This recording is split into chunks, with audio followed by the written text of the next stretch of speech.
బలపరిచి ఘనమైన పరిచర్యను జరిగిస్తున్నందుకు వందనాలు చెల్లిస్తూ ఆత్మదేవ నీ స్థలంలో ఉండి ఆయన ప్రతి ఒక్కరిలో నీ ఆత్మ నుంచి ఈ ఆరాధనను క్రమముగాను మర్యాదగాను మీకు మహిమకరముగా మా అందరికీ ఆశీర్వాదకరంగా జరిగించమని యేసు నామములో అడిగి వేడుకుంటున్నాం తండ్రి. ఆమేన్. Thank you Chiranjeevi. దేవుని స్తుతిస్తాం. ఇది అడ్డు పెట్టాం. శ్వేత వచ్చేసి వర్షిప్లో మనం లీడ్ చేస్తాం. ఓకేనా?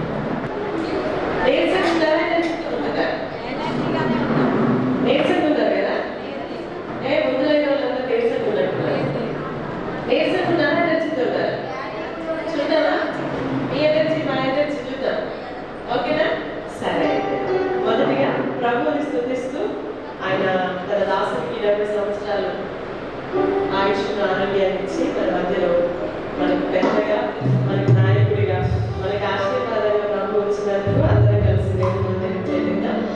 కొన్ని పాటల ద్వారా ప్రభువును మహిమపరిచి ఈ సమయాన్ని దేవుడితో కలిసి ఆయన సన్నిధిలో ఎక్కువ ఏం చేసిన వెళ్తామే కనుక మొదటిగా ఆయన సన్నిధికి ప్రాధాన్యత ఇద్దాం. ఆయన స్తుతిస్తూ ముందుకెళ్దాం.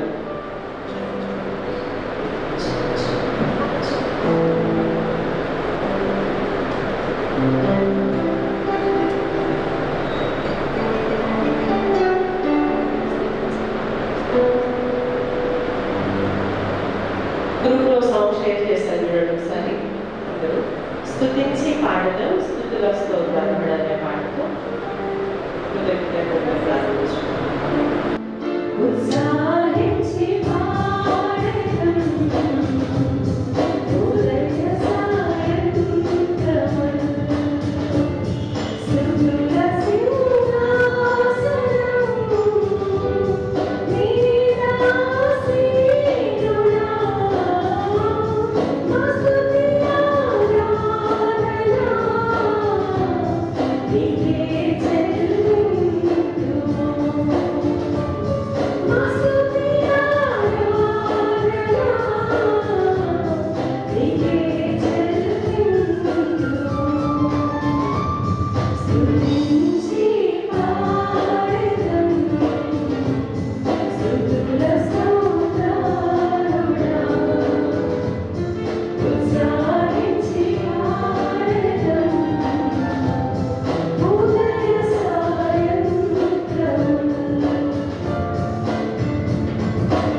Thank you.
మంచిది, కూర్చుందాం.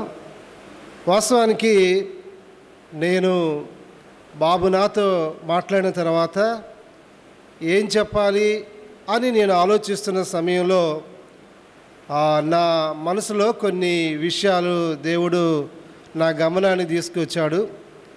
ఆయన ఎవరికి ఉపకారాలు చేస్తాడు, ఏ ఉపకారాలు చేస్తారు, మనమేం చేయాలి అనే 3 విషయాల మీద నేను కొంత ఆలోచించాను.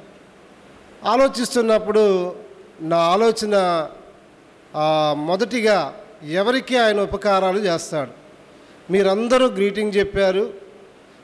సడన్ సర్ప్రైజ్ ఇవ్వాలని అందరూ కూడా చాలా రిస్క్ తీసుకొని ఎంతో ప్రయాసతో, మరి ఆరోగ్యాలు కొంత సహకరించినా సహకరించకపోయినా తప్పకుండా మా మామయ్యను చూడాలి, మా తాతయ్యను చూడాలి, తప్పకుండా ఈ అవకాశాన్ని మేము అందరం కూడా యూటిలైజ్ చేసుకోవాలని మీరు చాలా ప్రయాసపడి వచ్చి ఆయనకి మనం అందరం కూడా శుభములు తెలియజేశాం.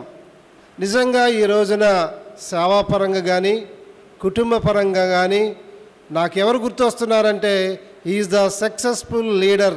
బైబిల్లో యెహోషువ గుర్తుకొస్తా ఉన్నాడు.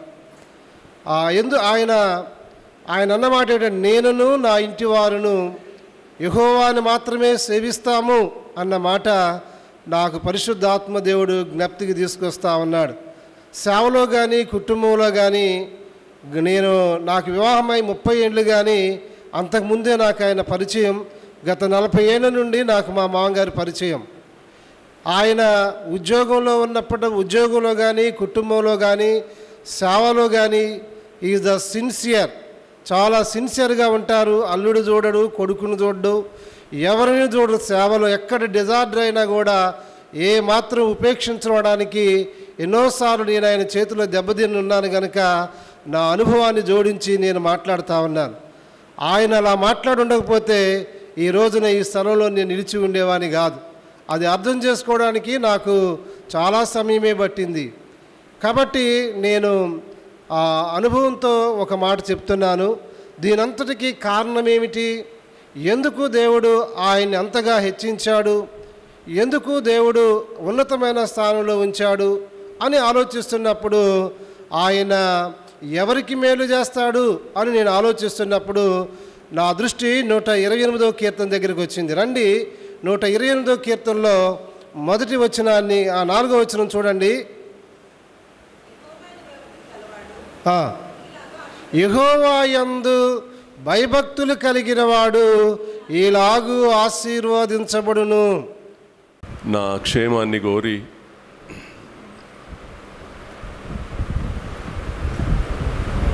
ప్రార్థన చేసే కుటుంబాన్ని బట్టి నేను దేవుణ్ణి మరోసారి కృతజ్ఞత చెల్లిస్తూ ఉన్నాను. మీకో మాట నేను చెప్పాలా, మీకో మాట చెప్పాలా. నాకు 2 కుటుంబాలు ఉన్నాయి. మనది రక్త సంబంధం. మనందరం రక్త సంబంధమైన కుటుంబంలో మనం ఉన్నాం.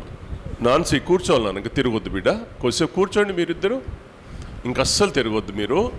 మీరు తిరిగితే కొడతా నేను, ఎవరు తిరగొద్దు. యాండీ ఉన్నాడా? రైట్, ఇంకా మాట్లాడొద్దు. మీరు వెనకాల మాట్లాడితే నాకు చెప్పడం రాదు. ఓకే, కొద్దిసేపు నా మాటల మీద మీరు అందరూ కాన్సన్ట్రేట్ చేయాలని ఆశపడతా ఉన్నాను. మొదట నన్ను మీరు రాత్రి సర్ప్రైజ్ చేసినందుకు నేను మీకు కృతజ్ఞతలు చెల్లిస్తూ ఉన్నాను. ఇంతమందిని ఒక్కసారి నా కుటుంబం అంతటినీ ఒక్కసారి చూసుకోవడం అనేది అది బేర్ చేయలేను. అది పెయిన్ఫుల్ అని నేను చెప్పలేను, కానీ అది ఆనందంతో కలిగినటువంటి ఆ ఎక్స్ప్రెషన్ నేను చెప్పలేను. దాన్ని చాలా ఆనందపడ్డాను. తేరుకోవడానికి ఇప్పటికీ నేను తేరుకోలే. ఇది వాస్తవం. సో మీరందరూ నన్ను ప్రేమించి, నన్ను చూసి, నన్ను పలకరించి, నాకు మీ విషెస్ చెప్పి, గ్రీటింగ్ చెప్పి, నాకు మంచి బహుమానాలు తీసుకొచ్చి, నేను నా పెళ్ళికి ధోతి కట్టుకున్నాను, పంచె కట్టుకున్నాను, మళ్ళీ ఇవాళే కట్టుకున్నాను.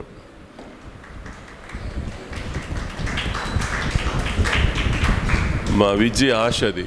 మా మామయ్యతో పంచె కట్టించాలని వాడు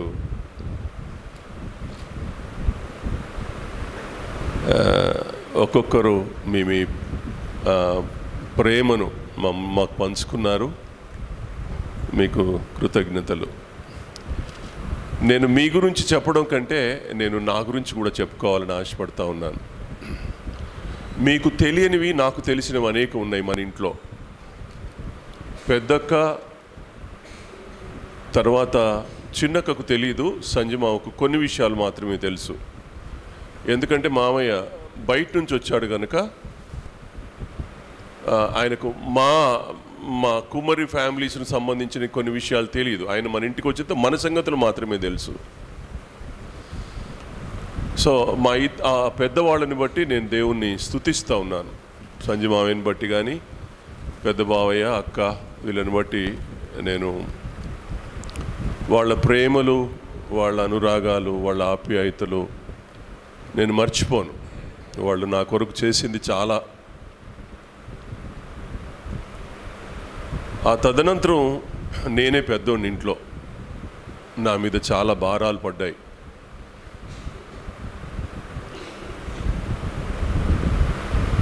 తాతయ్య, మా నాన్న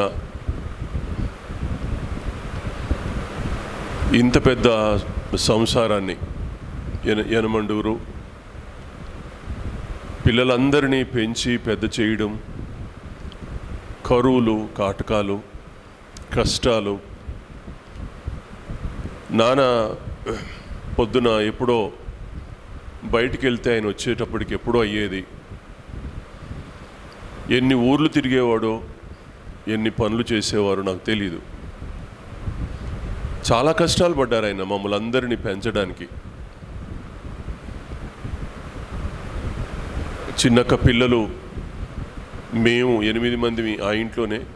చిన్నక్క, బాబు, ప్రేము, నడిపోడు, చిన్నోడు, కమల, రత్త. ఒక ఆనందమైన కుటుంబం మాది. ఆనందంగా ఉండేది ఆ కుటుంబంలో.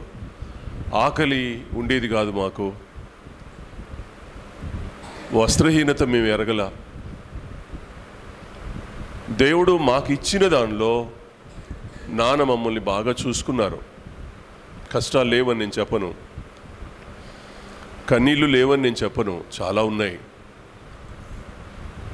నేను ఇప్పుడు ఆ కష్టాలు, ఆయన పడిన కన్నీళ్ళు నేను చెప్పవలసి వస్తే ఒక పుస్తకం రాయాలా, నేను ఒక బుక్ రాయాలా.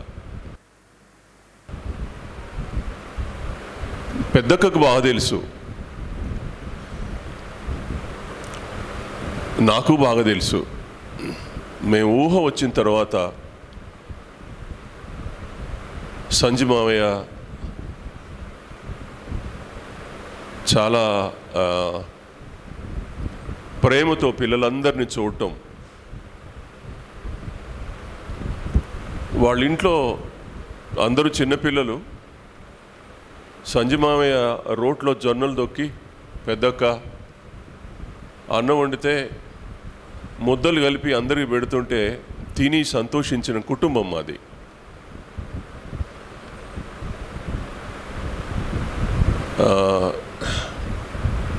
ఒకటి రెండని నేను చెప్పలేను, చాలా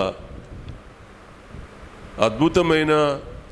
ఏ రోజు మా ఇంట్లో ఒక చిన్న గొడవ, మేము ఏ రోజు మేము 8 మంది ఇంట్లో ఉన్నా మా ఇంట్లో ఒక చిన్న గొడవ అనేది మా ఇంట్లో ఎన్నడూ లేదు. ఎప్పుడు సిబ్లింగ్స్ ఎప్పుడు కూడా ఒక తగాద పెట్టుకోవడమే, ఒకరినొకరు విమర్శ చేసుకోవడమే, ఒకరినొకరు ఈర్ష్యపడటమే, ఒకరినొకరు నిందించుకోవడమే అనేది మా ఇంట్లో లేదు. మరి అది మా అమ్మని బట్టి వచ్చిందో, మా నాన్నని బట్టి వచ్చిందో, ఎలా వచ్చిందో నాకు తెలీదు. అందరం సమానంగా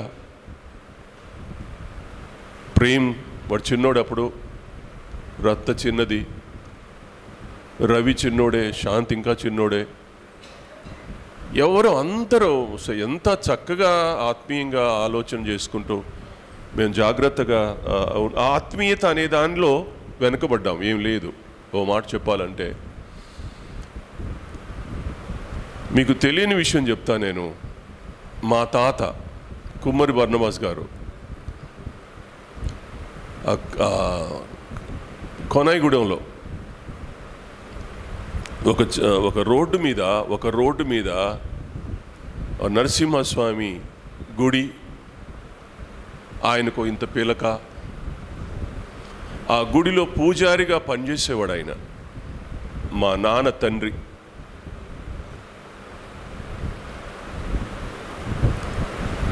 అది ఇప్పుడు అనంతసాగరం అని అంటున్నారు ఆ ఊరిని. అప్పటికే అంటే మేము పెద్దోళ్ళం అయ్యేసరికి వాళ్ళు ఎవరు లేరు. మా నాన్న పుట్టినప్పటికే మా తాత చనిపోయాడు. కానీ ఆ తర్వాత మా నాన్నమ్మ చెప్పిన సంగతులు ఇవన్నీ వాటిని బట్టి నేను చెప్తా ఉన్నాను. ఆయన కొబ్బరికాయని కింద కొడితే అపవిత్రమైందని తల మీద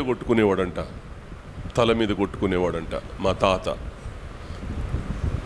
అలాంటి అన్య కుటుంబంలో నుండి ఆయన భక్తిని మెచ్చి తెల్లదొరలు, ఆ రోజులు బ్రిటిషర్స్ ఉన్నారు, ఆ బ్రిటిషర్సు ఆ మార్గంలో వెళతా వస్తా ఆయన్ని చాలాసార్లు ఆయన భక్తిని చూశారట. ఇంత భక్తి ఏంటి ముసలి ఆయనకు, ఇంత భక్తి ఏంటి ఈయనకు, అప్పుడు యవనస్తుడే, ఇంత భక్తి ఏంటి అని ఆయన్ని చూసి ఆయనతో ఒక సంబంధాలు ఏర్పాటు చేసుకొని, ఆయనకు చదువు రాదు, 5వ తరగతి వరకు డోర్నకల్ తీసుకొచ్చి డోర్నకల్లో చదువు నేర్పి ఆయనకు ఆ రోజుల్లో పెద్ద పంతులు గారని ఇచ్చి ఆయనకు ఒక ఏనుగిచ్చి ఆ సూర్యతండ ఆ తండలు ఈ తండల్లో సేవ చేయమని పెద్ద పంతులు గారు అని చెప్పేసి ఆయనకు ఇచ్చి, ఆ రోజులు తెలివి గలవాడు ఆయన. ఆయనకున్నటువంటి తెలివి చాలా గొప్పది. సో అంత తెలివి గలడు ఆయన. ఆ తెలివి, ఆయనకున్న తెలివిని బట్టి ఆయన డోర్నకల్ తీసుకురావడం, చదివించడం. మా నానమ్మ అంటే మా తాతకు మొదటి భార్య. చాలామందికి తెలీదు, మా పెద్దకు తెలుసు అనుకుంటా. మా సామెల్ పెదనాన్న తల్లి యేసుప్రభు, ఇంత బతికి యేసుప్రభు మతం పట్టుకుంటామా మనం, ఈ పూజలు ఆ పూజలు చేసాం. అలా ఇంత అయ్యి మనం ఆ మతం పడతామా అట్లా ఇట్లా అని ఆమె చచ్చిపోయింది. క్రీస్తును అంగీకరించడానికి చచ్చిపోయింది ఆమె. యాక్సెప్ట్ చేయలేదు. యేసు ప్రభు మతం మనం పట్టడం ఏంటి, మనం అందులోకి వెళ్ళడం ఏంటి అని ఆమె చనిపోయింది. ఆ తర్వాత దేవకర్ణమ్మ గారిని వివాహం చేస్తే ఆనందరావు గారు, ఏలియా గారు, అజరయ్య గారు ముగ్గురు పుట్టారు.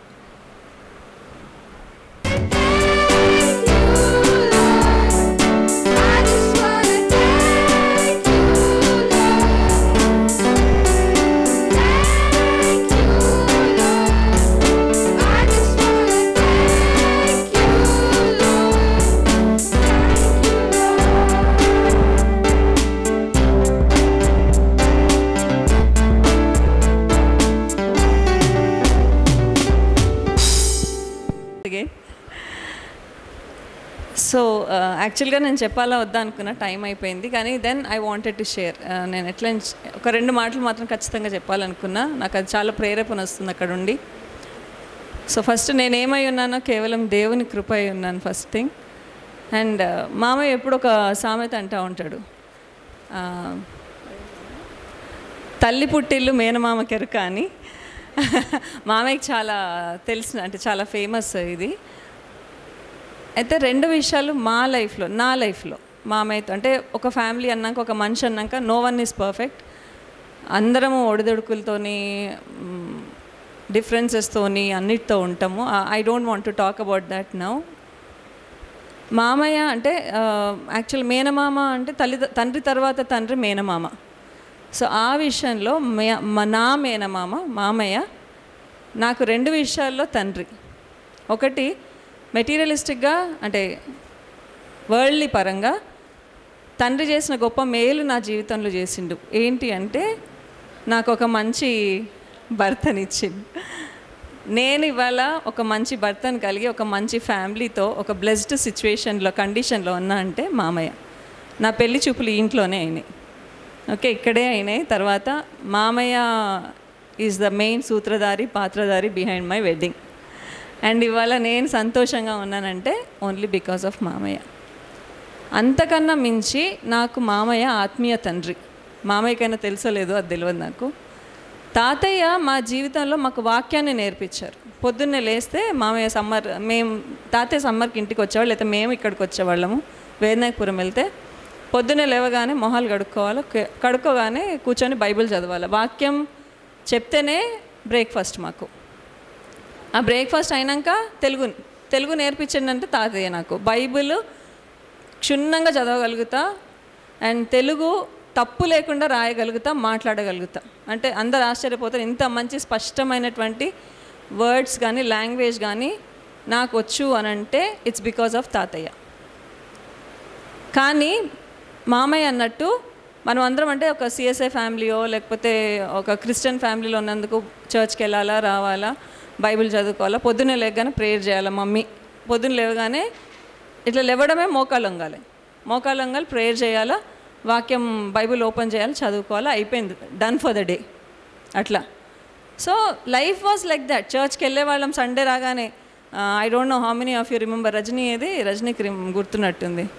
చిన్నప్పుడు రామాయణ వచ్చేది టీవీలో, డీడీ ఛానల్ ఒక్కటే ఉండేది చిన్నప్పుడు. రామాయణ వచ్చేది. చర్చ్ 10 o'clock 9:30 కదా, 9:30కి చర్చ్. ఇది 9 to 10 వచ్చేది. 9 to 10 1 hour వచ్చేది రామాయణ్.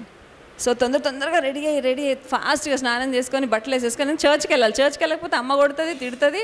డాడీ కూడా కోపం. అంటే డాడీ చాలా లేట్గా, ఇట్స్ అగైన్ బికాజ్ ఆఫ్ మామయ్య. డాడీ కూడా సాల్వేషన్ వచ్చిందంటే మామయ్య వల్లనే. అయితే ఆ రామాయణ చూసి ఇంకా వెనక నుండి పుష్ ఉండేది, టైం అవుతుంది పుష్. ఆ రామాయణ అయిపోగానే బైబిల్ పట్టుకొని పరిగెత్తుకుంటూ చర్చ్కి వెళ్ళి వచ్చేవాళ్ళం. అది మా లైఫ్. మళ్ళీ రాగానే సండే ఈవినింగ్ మూవీ వచ్చేది టీవీలో, సండే కూర్చునేవాళ్ళం. సాటర్డే నైట్ ఒక మూవీ వచ్చేది. ఈ 2 movies అనమాట. ఫ్రైడే చిత్రలహరి వచ్చేది. సో ఇవన్నీ అంటే why am I telling all this is మేము చాలా వరల్డ్లీగానే ఉండేవాళ్ళం. వాక్యం తెలియదా అంటే వాక్యం తెలుసు, బైబిల్ చదవదా అంటే చదివేవాళ్ళం, ప్రేయర్ చేయడం రాదా అంటే ప్రేయర్ వచ్చు. సో ఒకరోజు అంటే మామయ్య అన్నారు కదా, మామయ్య ట్రాన్స్ఫర్ హైదరాబాద్ అయితే, అంటే మామయ్య ఆత్మీయ జీవితానికి పునాది అయితే, అదే ట్రాన్స్ఫర్ మా జీవితాలని ట్రాన్స్ఫార్మ్ చేసింది. మామయ్య వాళ్ళు మా ఇంట్లో పక్క పోర్షన్లోనే ఉండేవాళ్ళు. మామయ్య ఈవినింగ్ 7:30 8కి డ్యూటీ నుండి వస్తా ఫస్ట్ గుమ్మం దగ్గర నిల్చాలా, పెద్దోడా ఎట్లున్నావని మమ్మీని పలకరియాలా, బావా నమస్తే అని డాడీకి చెప్పాలా, మమ్మల్ని హాయ్ బాయ్ అని చెప్పి తర్వాత లేదా వీలైతే ఒక్కోసారి వచ్చి అక్కడే కూర్చునేవాళ్ళు. 11-12 అయిపోయేది. అక్క పాపం వెయిట్ చేసి ఒక్కోసారి విసుకొచ్చి అక్క పడుకునేది.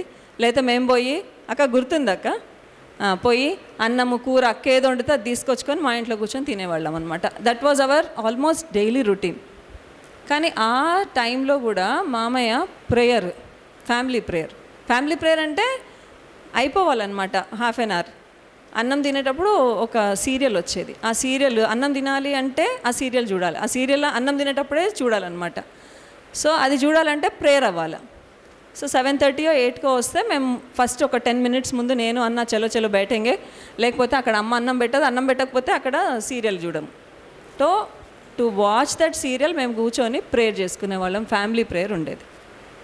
మామయ్య చూసింది చాలా రోజులు, ఏంద్ర బాబుగా అది ఇది అని. అంటే చాలా చిన్నోళ్ళం. నేను 8th classలో ఉన్నా. అంటే నాకు నా సాల్వేషన్కి పునాది పడిన first word I wanted to share that actually. మామయ్య అట్లనే వచ్చిండ్రు, కూర్చున్నాం ప్రేయర్కి. అబ్బా మామయ్య వచ్చిండు, ఇప్పుడు మామయ్య వస్తే వాక్యం అంటారు ఎట్లా అని అనుకున్నాం మేము. కూర్చున్నాం అనమాట. కూర్చున్నాక ప్రేయర్ అయిపోయింది, అంటే వాక్యము స్టార్ట్ అయింది, బైబిల్ చదివి. ఆ రోజు మామయ్య చెప్పిన వాక్యము కట్టబడిన గాడిద. ఓకే, కట్టబడిన గాడిద, దేవుడు కట్టబడిన గాడిదని విప్పుకొని తీసుకొని రమ్మని చెప్పిండు అని చెప్పి, ఆ కట్టబడిన గాడిద కట్టబడి ఉంటే దేవుడికి ఉపయోగం కాదు, ఆ కట్లు విప్పబడాలి, ఆ కట్లు విప్పబడిన రోజే మీరు దేవునికి పనికొస్తారు అని. దానికి ఒక మంచి స్టోరీ ఇచ్చిండు మామయ్య, మంచి story. I don't remember that story line, కానీ అది నాకు ఉండిపోయి, ఒకవేళ నువ్వు కట్టబడిన స్థితిలో ఉండి ఇంకా నువ్వు ప్రార్థన చేస్తే దేవుడికే కాదు దయ్యానికి కూడా నువ్వు పనికిరావు అని. ఏమనుంది, నువ్వు నిలువెచ్చని స్థితిలో ఉంటే నీవు ఉమ్మివేయబడదు అని ఉంటుంది కదా, ఆ వాక్యం చెప్పింది మామయ్య ఆ రోజు. చెప్పి ఆ ఉమ్మివేయబడిన స్థితి దేవుడి దగ్గర కాదు, దయ్యం కూడా నిన్ను ఉమ్మేస్తుంది అని. సో దట్ వర్డ్ అది నన్ను చాలా ప్రిక్ చేసింది. అరే సాతాను నన్ను ఉమ్మేయడం ఏంటి, నా పరిస్థితి చూసుకున్నా. నేను ఎందుకు ఇవన్నీ చెప్పినంటే, హౌ వరల్డ్లీ వివేర్ ప్రేయర్కి వెళ్ళి ఇప్పుడు మామయ్య చెప్తుంటే అది ఇంకా నాకు అంటే ఆ భారం ఉండిందని ఈ చెప్పాలనుకున్నా. ఖచ్చితంగా ఒకవేళ అన్న అంటే నాకు ఒకవేళ అవకాశం వస్తే నేను ఎట్లా నాకు ఆత్మీయ తండ్రి అయ్యండి మామయ్య, ఈ లోకంలో తండ్రి అంటే తండ్రి తర్వాత తండ్రి. ఖచ్చితంగా మామయ్య చేయాల్సినవి అన్నీ ఏ లెవెల్కి చేయాలో అవన్నీ చేసిండ్రు మా ఫ్యామిలీకి. ఓకే, కానీ ఆత్మీయ తండ్రిగా తను చేసిన గొప్ప మేలు ఏంటంటే, నన్ను అన్నని తమ్ముడిని మమ్మల్ని కూర్చోబెట్టుకొని ఎవ్రీడే మాకు ప్రేయర్ ఉండేది. సో నన్ను మార్చిన వాక్యము అది. ఇప్పుడు మామయ్య చెప్తుంటే అంత భారం ఎందుకుంది మామయ్యకి అంటే, నిజంగా మనం అందరి పరిస్థితి అట్లనే ఉంది, కట్టబడిన స్థితిలో ఉన్నాం. ప్రేయర్కి వెళ్ళట్లేదా, వెళ్తున్నాము. మనము ఫ్యామిలీ ప్రేయర్స్ ఉంటున్నాయి, చర్చ్కి వెళ్తున్నాము. Every Sunday we are going to church. అందరం వాక్యం చదువుతున్నాము, ఏదైనా ఫంక్షన్ కాగానే థ్యాంక్స్ గివింగ్ ఇచ్చుకుంటున్నాము, పాస్టర్స్ని పిలుస్తున్నాం, పాస్టర్స్ని చూసుకుంటున్నాం, అన్నీ చేస్తున్నాం. కానీ వాట్ ఈజ్ మై కండిషన్, నా కండిషన్, నా స్థితి ఎట్లా ఉంది, అది బీజం పడ్డాక అక్కడ దట్ వాజ్ ద సీడ్. ఆ రోజు ఆ సీడ్ పడింది. ఇవాళ నేను ఒక బ్లెస్డ్ స్టేట్లో ఉన్నా అంటే అదే ఆత్మీయంగా ప్లస్ భౌతికంగా, ఐ మీన్ వరల్డ్లీగా కూడా నేను చాలా బ్లెస్డ్గా. అంటే worldly in the sense I'm not in the world, నేను చాలా డిఫరెంట్గా ఉంటా. చూడ్డానికంటే కామన్గా ఉంటా, అన్నీ చేస్తా. కానీ అంటే ఐఎమ్ నాట్ ఎగ్జాజరేటింగ్, నేను ఎగ్జాజరేట్ చేయడానికి కాదు. నాకు అది ఆ స్థితికి, నేను ఇవాళ ఉన్న స్థితికి రావడానికి చాలా టైం పట్టింది. ఇయర్ ఆఫ్టర్ ఇయర్ నాలో గొప్ప ట్రాన్స్ఫర్మేషన్. నేనంటే మామయ్యతో ఎక్కువ మాట్లాడనేమో, ఫోన్స్ చేయనేమో, మామయ్య ఎట్లున్నాడని కాదు, కానీ నా ఆత్మీయ స్థితిలో మామయ్యని రోజు అడుగున నేను మామయ్యని జ్ఞాపకం చేసుకుంటాను. ఎందుకంటే ఇవాళ నేను దేవునికి ఇంత దగ్గరలో ఉన్నానంటే ఇట్స్ బికాజ్ ఆఫ్ మామయ్య. థ్యాంక్ యూ మామయ్య, థ్యాంక్స్ అ లాట్.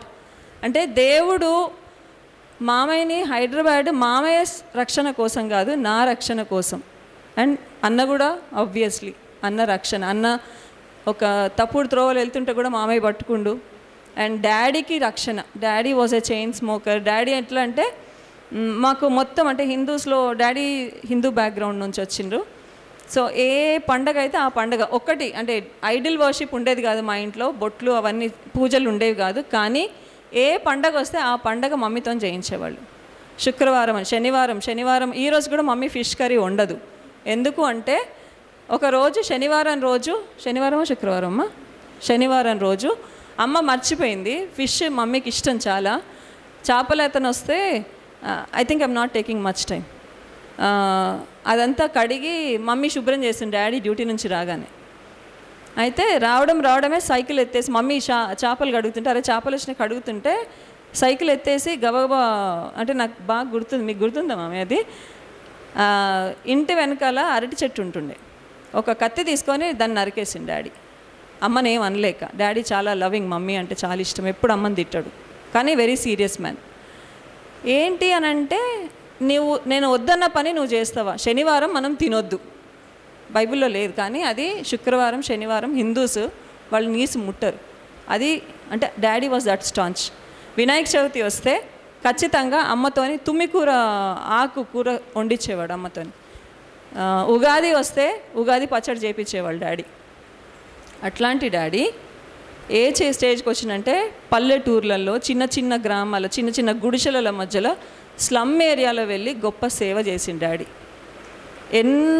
ఎంతోమంది ఇవాళ అంటే మాకు తర్వాత తెలిసింది చాలామంది రక్షణలోకి వచ్చిండ్రనంటే దేవుని వల్ల. ఇవాళ ఒక వాణి సిస్టర్ అని మా చుట్టాలమ్మాయి ఉంది, ఆమె గొప్ప సేవ చేస్తుంది. నాకు కూడా తెలియదు. ఆమె అన్నది, నేను డాడీ ఒక మాట చెప్తే, డాడీ ఇట్లానే స్ట్రీట్ ఇవాంజలిజం చేస్తుంటే డాడీ వాక్యం విని తను మారిందంట. ఇవాళ ఎన్నో ఆత్మల్ని తను తీసుకొస్తుంది. సో ఒక small seed will really work wonderfully well. So మామయ్య మనందరికీ చేతులు జోడించి, నాన్న మీరు దేవుడిని తెలుసుకోండి అంటే మనకి కొంచెం చివుక్కుమంటుంది. ఎందుకంటే మనకు వేరే అన్నీ కనిపిస్తాయి. మామయ్య ఇట్లా చెప్తాడు, అట్లా చెప్తాడు, అట్లా అవుతుంది, ఇట్లా కాదు. దేవుడు మనతో మాట్లాడాలనుకున్నప్పుడు ఆ ఆత్మీయ స్థితి అంటే ఇయర్ ఆఫ్టర్ ఇయర్ మెల్లగా అవుతుంది ట్రాన్స్ఫర్మేషన్. ఒక్కసారి కాదు. ఇవాళ మామయ్య చెప్పగానే లేదు రేపటి నుంచి నేను మొత్తం అంటే ఇట్ వోంట్ హ్యాపెన్. కానీ ఆ మాటని విని దాని ప్రకారంగా నడుచుకుంటే ఖచ్చితంగా మన జీవితంలో బ్లెస్సింగ్ ఉంటుంది. సో నేను ఆత్మీయ స్థితిలో మెటీరియలిస్టిక్గా అంటే వరల్డ్లీగా I'm far better than many. అదైతే నేను ఖచ్చితంగా చెప్పగలుగుతా. ఎందుకు అంటే దేవుడు నాకు పరిచయం చేసింది మామయ్య. సో మన పెద్దలు మనకు చెప్తారు అంటే it's only for us to become better. మనందరం రక్త సంబంధికులం కదా. ఏ ఒక్కరు కూడా నశించుట నిజంగానే చాలా బాధాకరం ఉంటుంది. 500 ఫ్యామిలీస్ అంటున్నారు మామయ్య. 500 ఫ్యామిలీస్ నా మాట వింటున్నారు. కానీ మనమంతా ఎంతమంది ఉన్నాం తెలుసా మీకు? లెక్క 60 మెంబర్స్ ఉన్నాం మేము లెక్క అంతా పెడితే. 65 మేము మొన్న నవ్వుకున్నాం. యాకోబు సంతానం, అజ్రయ్ గారి సంతానం యాకోబు సంతానం అనుకొని 70 మంది కదా. అట్లా 60 మంది నా మాట వినట్లేదు. 60 మంది ఇవాళ పరలోకంలోకి రాలేకపోతున్నాం అంటే నిజంగానే ఒక దైవ సేవకుడిగా మామయ్యకి నిజంగా బాధ ఉంటుంది. ఆ భారం మామయ్య మీద ఉంటుంది. ఓకే, బట్ దెన్ నేను ఇది ఎందుకు షేర్ చేసుకున్నా అంటే దేవుని వాక్యం విన్నప్పుడు అది మనలో ఫలిస్తుంది ఖచ్చితంగా. లెట్ దట్ సీడ్ బీ సోన్. మంచి నేలన పడిన విత్తనం అంటారు కదా. సో నా 8th క్లాస్లో ఒక మంచి సీడ్ మామయ్య నాలో వేసింది. సో ఆ వాక్యమే నన్ను ఇప్పుడు ఎంతమంది ముందైనా దేవుడి కోసం చాలా చాలా కఠినంగా ఉంటాను. నేను కూడా చాలా ధైర్యంగా మాట్లాడతాను. దేవుడి విషయం వస్తే మాత్రం నేను చాలా రోషం కలిగే ఉంటాను. దేవుడి విషయంలో పడిపోయే స్థితి ఉండదన్నమాట. మిగతా అన్నిట్లో ఓకే ఫైన్, కానీ దేవుని విషయంలో రోషం కలిగి ఉంటాను. ఆ రోషం నేను మామయ్యని చూసే నేర్చుకున్నా. So thank you once again మామయ్య for this. And we love you all. అందుకనే వీ మేడ్ దిస్ డే. అదైతే ఖచ్చితంగా ఉన్నది. Thank you all. దేవుడు ఇచ్చిన సాక్ష్యం దీవించునుగాక. ఆమేన్. సమృద్ధిగా నీ సాక్షిగా కొనసాగమని ప్రేమించవే నన్ను ప్రాణంగా, నీ కోసమే నన్ను బ్రతకమని దారులలో ఎడారులలో జయలేరువై ప్రవహించుమయా, చీకటిలో కలు చీకటిలో అగ్ని స్తంభమై నన్ను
అందరికీ మనందరి తరపున నా తమ్ముడికి శుభాలు, బర్త్డే శుభాలు చెప్తున్నా.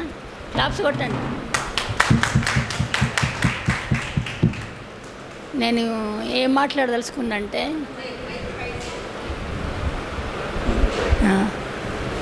ఇంట్లో నేనే పెద్దదాన్ని. నా తమ్ముడి గురించి చాలా వరకు తెలిసిందంటే నాకు ఒక్కదానికే. అయితే మేము చిన్నప్పుడు ఎలా బ్రతికామో అది నాకు ఒక్కదానికే తెలుసు. అక్కడ మా నాయన ఇక్కడేం పని, గుమస్తా పని చేస్తుండే. మా నాయన ప్రేమతోటి నా పిల్లలు తింటారని ఆడ కొబ్బరికాయలు కొట్టినవి మా నాయన సంచులు వేసుకొని వస్తుండే, పిల్లలందరూ తింటారు అని. కానీ అది తప్పు తెలుసో తెలియదో కానీ అవి తీసుకొని వస్తుండే. మా అమ్మ ఏం చేస్తుండే, మా నాయన్ని బాధ పెట్టకుండా గారెలో పోయి 2 కొబ్బరికాయలు తెచ్చి కొనుక్కొని వచ్చి అవి ముక్కలు చేసి బెల్లం కలిపి మాకిచ్చి, మా నాయన తెచ్చిన కొబ్బరికాయలు హైదరాబాద్ వెళ్ళాము. మొత్తానికి ఎక్కడో అలా ఉన్నాము. డాడీలా వస్తుంటే విమలత రేయ్ ఇట్రా అంది. నాకు నేనంటే డాడీని ఒరే అన్న పదంతో నేను ఎప్పుడు చూడలేదు. అది ఏంట్రా అలా చూస్తున్నావు ఒరే అంటాను అంది. మా తమ్ముడు అందప్పుడు ఓహోహో అవును కదా అన్నట్టు అప్పుడు కొంచెం తెలిసిందట, అక్క తమ్ముళ్ళు కదా వీళ్ళందరూ అనుకొని అప్పుడు కొంచెం రిలేషన్స్ తెలుసుకోవడం అనేది అప్పుడు స్టార్ట్ చేశాను నేను. ఎందుకు కళ్ళు తాగితే కొట్టారని ఇవన్నీ ఇప్పుడే తెలిసాయి నాకు. ఇంకా చాలా లీక్ అవుతాయి. మధ్యాహ్నం కొంచెం అఫీషియల్గా అనిపిస్తుంది నాకు. ఎందుకో ఇలా ఒక సెమినార్ లాగా నాకు నచ్చలే. వాస్తవానికి నేను బావ బేబక్క మేమందరం మొన్న నైట్ కూర్చొని మాట్లాడుకున్నాం. ఇంకా అంటే ఫ్రీగా మాట్లాడుకునే ఎన్వైరన్మెంట్ మనం కల్పించుకోవాలి కనుక ఆఫ్టర్ లంచ్ మళ్ళీ ఇలాంటి సెషన్స్ ఏముండవు బావగారులు అలా మళ్ళీ ఇలాంటి సెషన్స్ ఏం లేవు. సరదాగా మళ్ళీ మనం మాట్లాడుకుందాం. ఆకలి అవుతుందా? వాసన రావట్లే? నాన్న వంట అయింది.